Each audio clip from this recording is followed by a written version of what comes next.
I thought they controlled the line of scrimmage, particularly in the second half.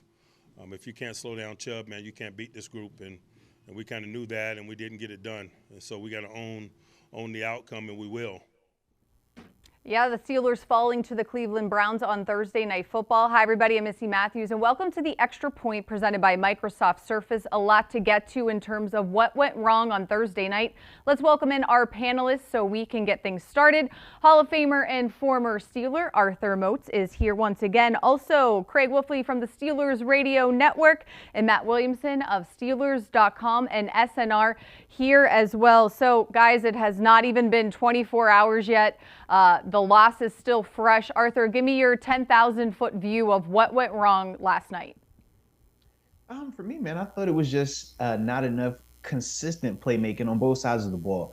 We saw in the first half, offensively, man, they were able to put up some nice drives, right? Getting some touchdowns, throwing the ball downfield, even running game looking very good early on.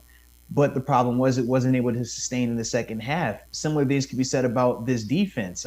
At times early on, it looked like they were keeping this running game a little bit in check. But as the game went on, we saw that kind of disappeared. To me, man, the consistency part is something that when we're focusing exclusively on the defense, I don't know if right now they have the personnel in place to just cancel out those drops because you're losing a TJ Watt. This is a guy that you pay $30 million a year for a reason. He's not just a great player on his own right, but he's also a force multiplier. So for me, man, until they can figure out how to mitigate some of the loss of TJ's productivity, we're going to continue to feel this inconsistency that we're seeing defensively right now. Well, after the game, Cam Hayward said this was a demoralizing loss, and sticking with stopping the run or lack of stopping the run, what started to go wrong for the Steelers in the second half again last night? It really started in the second quarter when the Fighting Chubbs, or the Cleveland Chubbs, whatever you want to call them, they started just taking the rock and going straight down the field.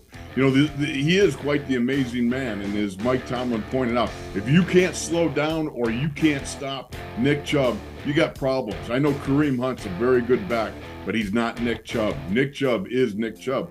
And with the way that offensive line is comprised of like five guys that look like they were, I don't know, they're like bouncers from some bar in New York City. You know what I mean? They just go after the guys up front. And they did a good job of highlighting what Nick Chubb does so very well. He's going to look at that when the zone blocking scheme is on there. He's going to look at that offensive tackle or tight end, and he's going to look at the keister and say, well, do I bounce this? Do I bang this straight away, or do I bend it back? And that's what he was doing. He was making cuts, ran with power, and defensively speaking, it was very, very hard for the Steelers to be able to stay on top of them when the offense started to go 3 and outs. That was the killer. That was the nail in the coffin. Yeah, when you're talking about Nick Chubb, we know yards after contact are very prevalent with him. But one of the things defensively that we had to do a better job of is getting off of blocks. I thought that at times there were gaps sound, but it was too much trading one for one. And with an offense like the Cleveland Browns, when you talk about this offensive line and how they're able to weigh on you, and you're getting Nick Chubb to that second level before he's getting touched, that's a part of the issue as well. But those are things that can be corrected. Those are things that when you're talking about, you know, the simple fundamentals of getting off of a block and stuff like that, this group, they're more than capable of doing that. But this was, when you're talking about this Browns rushing attack, this is a legit unit, and that's what they specialize in. And unfortunately, we just weren't consistent enough at stopping that. Matt, not only did the Browns have a 100-yard rusher, also a 100-yard pass catcher. Take me through the air game that they were able to display as well, especially once they got the ground game going. Yeah, I mean, it was a three-man show. It was Brissett, it was Njoku, and it was Amari Cooper. And Arthur just mentioned the Steelers just gave, TJ Watt a big contract. Well, the Browns just gave Njoku a big contract for a reason. He's a former first-round pick that's hitting his stride as a player. He never leaves the field for him. He's a hard cover. Cooper, to me, is one of the best route runners in the league. But it is a little disheartening that it's just two of them. If it was five guys, and you're spreading it around, you knew where they were going with the football and you couldn't stop it. Weatherspoon, I thought, had a tough game. Edmonds had a tough game. And I always give credit to the opponent. That's the best game I think Jacoby Brissett's ever played. And you could say, well, the Steelers defense made it easy on him. Well, maybe, but if you isolate the throws he made, the ball placement, the decisions. It was top notch. He played a great game. Yeah, and that Browns offense, they did a good job of staying on schedule. And a lot of that was because of the success that they were able to have on the ground. When you're in third and manageable, it's hard to defend that. It's hard to say, hey man, why can't we make Jacoby Brissett look bad when he's not having to play one-dimensional football? He never felt like he was forced to throw the ball for a whole quarter or for 3 or 4 series. He felt very confident back there, and that is also part of the lack of consistent pressure that we weren't able to put on him as well. But yeah, Matt, you're absolutely right. You do got to tip your cap to them at times, because Amari Cooper, even though people kind of overlook him when we're talking about the upper echelon of receivers, Amari Cooper is still a very fine and productive receiver in his own right.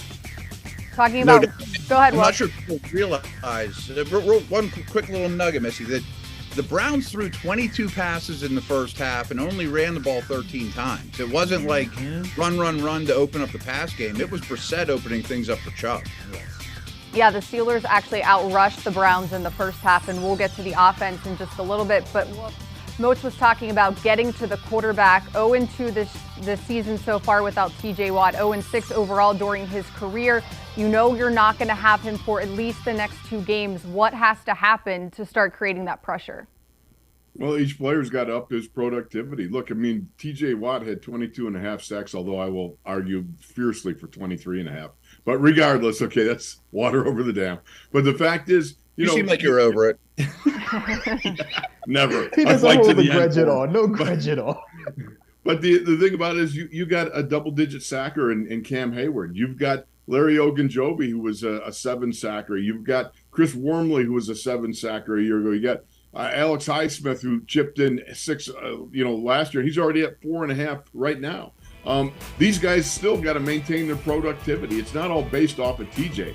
The TJ is obviously the straw that stirs the drink there of the Steelers' defense. But still, you've got to have that productivity from the other guys. And they tried multiple things last night. They've been in the last couple of weeks. They've been playing with big nickel. They've been playing with Cam Hayward to the outside. They've been playing, with the 3 inside linebackers, doing various things, trying to confuse and disrupt the offensive rhythm of the opposition. But the fact of the matter is, until you see, like right there, Alex Highsmith getting to the quarterback, putting him in the dirt, or somebody else also getting those reps, they're going to struggle. And some good news. Go ahead, Moat. Sorry. Oh, what I was going to say, a part of that when we talk about them winning those one-on-ones is personnel related.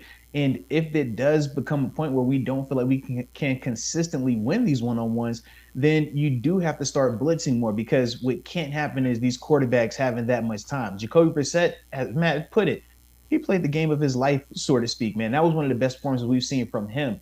But we are going to face a lot better quarterbacks. And if they have that much time, you just could think of what it would look like. So if these guys don't start winning the one-on-ones, the blitzing is the answer, so to speak. But we know some of the pros and cons that come with that as well. All right. To me, the big thing on this side of the ball was just way, way, way too many snaps. Mm-hmm. Yeah. Can I offer just a little bit of good news? Wolf was there as well at First Energy Stadium. TJ Watt was warming up during pre-warm-ups, a lot of running. He was catching. He was tossing the ball.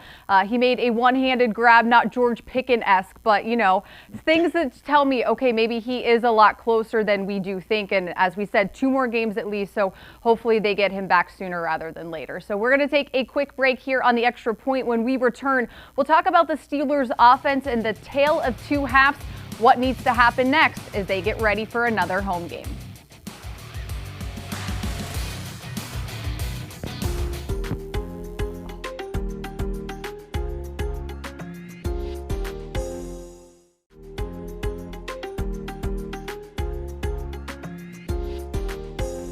I thought in the first half we made some steps in the right direction. Second half just wasn't good enough. What was the difference in the first and the second half? Just where did things kind of derail? I think a little bit of rhythm, and then we just didn't hit on the plays we needed to. We had some crucial plays in the second half that if we get those plays, it might have been a different story, and we just didn't hit on them.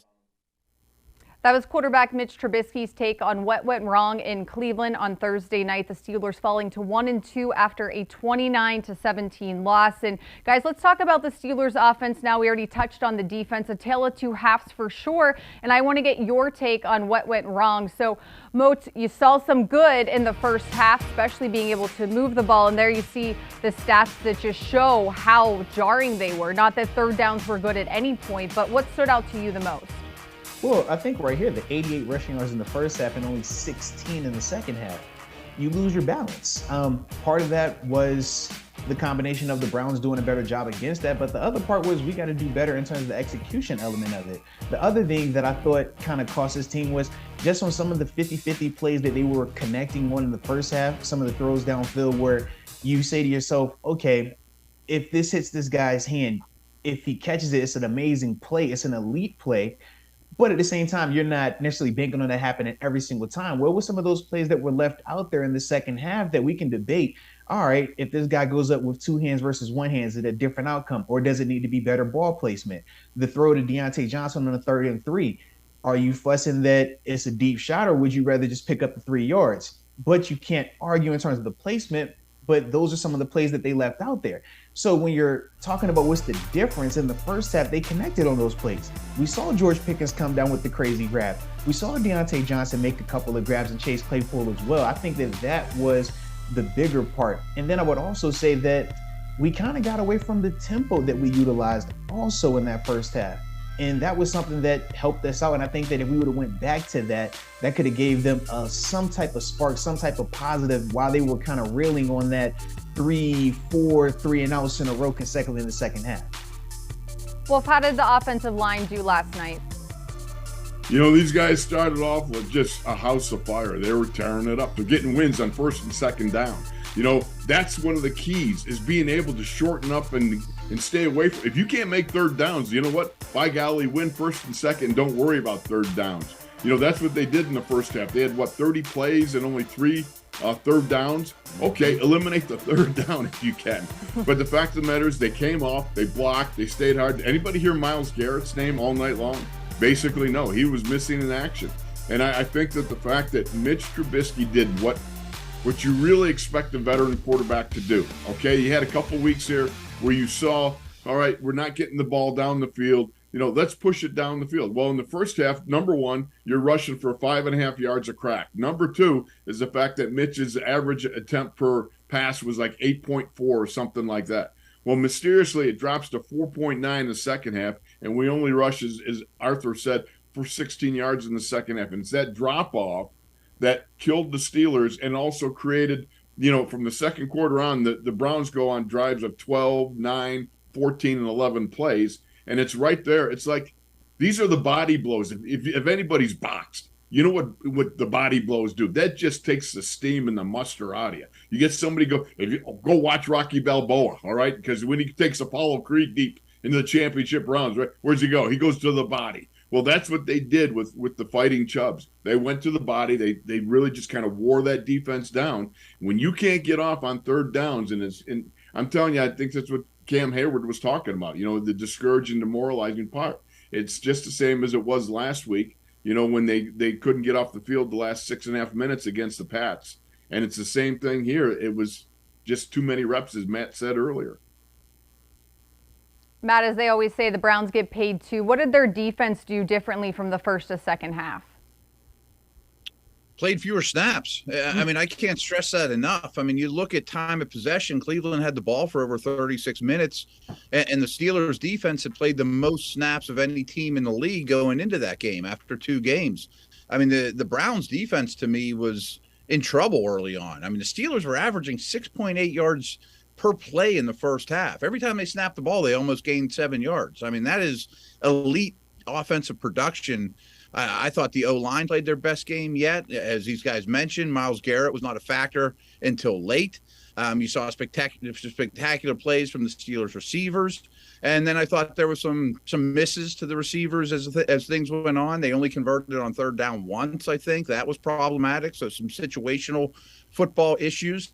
And I give the Browns defense a lot of credit, too, because as unfortunately is the case on these Thursday nights, you see more and more guys go down on a short week, and the Browns defense was getting hit hard, especially a linebacker, but they didn't have to be out there as long, so they could withstand it better than the Steelers. Moats, they have some extra days to get ready for their next game. In terms of offensively, what work that you want to see carry over, and what's something you can say, all right, let's leave that in Cleveland? Well, some of the things that we want to see is, number one, Jaylen Warren, man. I think that he's been continuing to be a bright spot. Big thing is just holding on to the ball. We know he has to do a better job of that.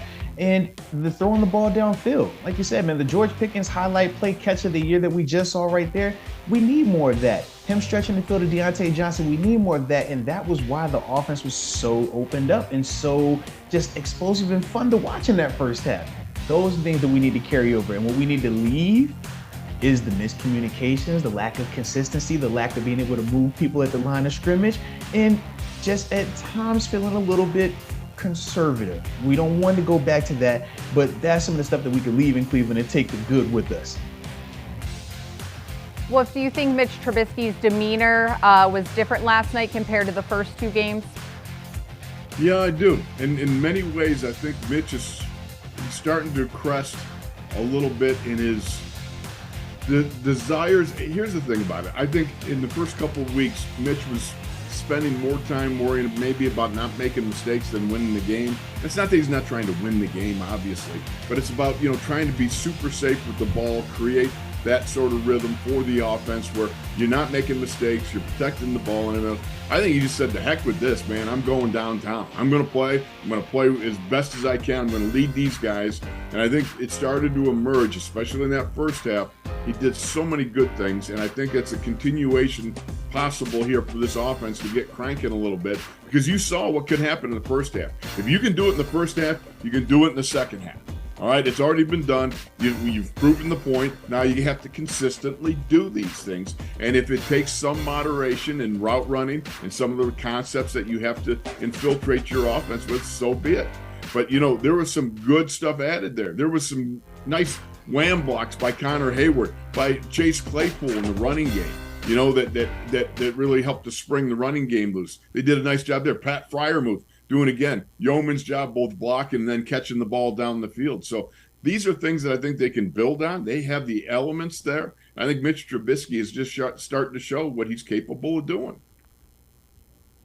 All right, well, the players have some extra time to rest and reload, as do we, and more time to talk about this loss as they get ready for their next game. Guys, thanks so much for joining me here today, and thanks everybody for watching the Extra Point presented by Microsoft Surface. We'll see everybody next week.